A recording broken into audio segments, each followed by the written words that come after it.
டே 17 இன்னைக்கு நம்ம பார்க்க போற ஜூஸ் பார்த்தீங்கன்னா, நுங்கு வச்சு தான் செய்ய போறோம். இது முக்கியமான இன்கிரீடியனே நுங்கு தான். இந்த சம்மர் சீசன்ல இந்த நுங்கு பார்த்தீங்கன்னா, இங்கிலீஷ்ல இதுக்கு பேரு வந்து ஐஸ் ஆப்பிள். இது பார்த்தீங்கன்னா வந்து உங்களுக்கு மிகச்சிறந்த இயற்கை உணவாக இருக்கு.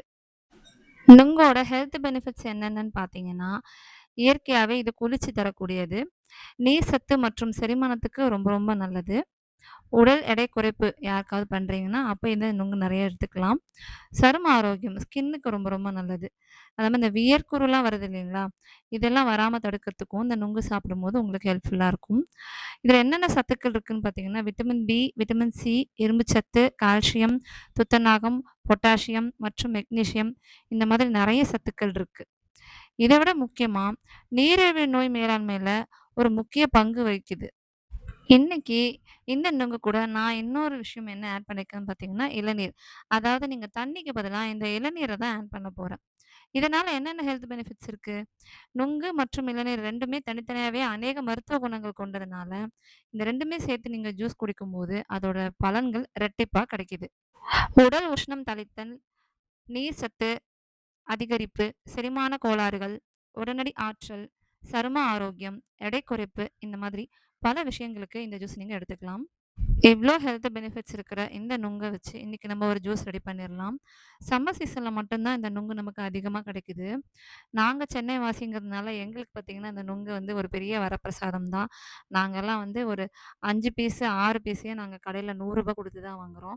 கிராமப்புறங்கள்ல இருக்கிறவங்களுக்கு இது ரொம்பவே நெறைய கிடைக்கும். ஸோ, நீங்க தாராளமா இத அடிக்கடி ஜூஸ் செஞ்சு குடிக்கலாம். இப்ப நான் வாங்கிட்டு வந்த நுங்க என்ன பண்ணேன்னு பார்த்தீங்கன்னா, நல்ல தண்ணீல நல்லா வாஷ் பண்ணிட்டு, அந்த தோலெல்லாம் தனியா எடுத்துட்டேன். எடுத்துட்டு ஒரு பெரிய மிக்ஸி ஜார்ல ஆட் பண்ணிக்கிட்டேன். எப்பயுமே நான் நாட்டு சர்க்கரை தான் போடுவேன். இன்னைக்கு நான் ஒயிட் சுகர் ஆட் பண்ணியிருக்கிறேன் இனிப்புக்காக. அதுக்கப்புறம் வாங்கிட்டு வந்த இளநீர வீட்லயே வந்து நான் ஓப்பன் பண்ணேன். இந்த இளநீர் ஓப்பன் பண்ற இந்த ஒரு டூல் வந்து நான் டேக் பண்ணியிருக்கேன். வேணுங்கிறவங்க பர்ச்சேஸ் பண்ணிக்கோங்க. வீட்லயே நம்ம ஈஸியா நம்ம இத வந்து ஓப்பன் பண்றதுக்கு யூஸ்ஃபுல்லா இருக்கும். ஸோ, அப்படியே எடுத்துட்டு அத வந்து பாதி வந்து அந்த மிக்ஸி ஜார்லயே போட்டு, நல்லா வந்து மிக்ஸி ஜார்லயே ஜூஸ் போட்டுட்டேன். அது பார்த்தீங்கன்னா, ஒரு மாரி க்ரீமி ஸ்ட்ரக்சர்ல வந்துருச்சு. அத நான் ஒரு கிளாஸ்ல ட்ரான்ஸ்ஃபர் பண்ணிக்கிட்டேன். அத மீதி இருக்கிற இளநீர ஊத்திட்டேன். கூடவே பார்த்தீங்கன்னா, சியா சீட்ஸும் நான் ஆட் பண்ணியிருக்கிறேன். வேணுங்கிறவங்க இதிலேயே வந்து பாதாம் பிசின், அப்புறம் லெமன் இது எல்லாமே கூட நம்ம ஆட் பண்ணிக்கலாம். அது நம்ம டேஸ்ட்டுக்கு ஏத்த மாரி. நான் லெமன் ஆட் பண்ணல. கொஞ்சம் புளிப்பு சுவை வந்துருமேன்ட்டு. இந்த இனிப்போட குடிச்சா ரொம்பவே நல்லா இருந்துச்சு. வயிறும் குளு குளுன்னு இருந்தது. ஆக்சுவலி சம்மர் டைம்ல இந்த 12, 1 மணிக்கு இத கண்டிப்பா நீங்க ட்ரை பண்ணலாம். அதே மாரி ஐஸ் கியூபும் வேணுங்கிறவங்க ஆட் பண்ணிக்கோங்க. 30 டேஸ் 30 ஜூஸ் அப்படிங்கிற கான்செப்ட்ல நான் போடுற எல்லா வீடியோவும் நீங்களும் பார்த்து, நீங்களும் ட்ரை பண்ணுங்க. இந்த வெயிலுக்கு குளு குளுன்னு ஹேப்பியா இருங்க. அப்புறம் மறக்காம கமெண்ட்ல அடுத்து என்ன ஜூஸ் போடலாம் அப்படிங்கிறதையும் சொல்லுங்க.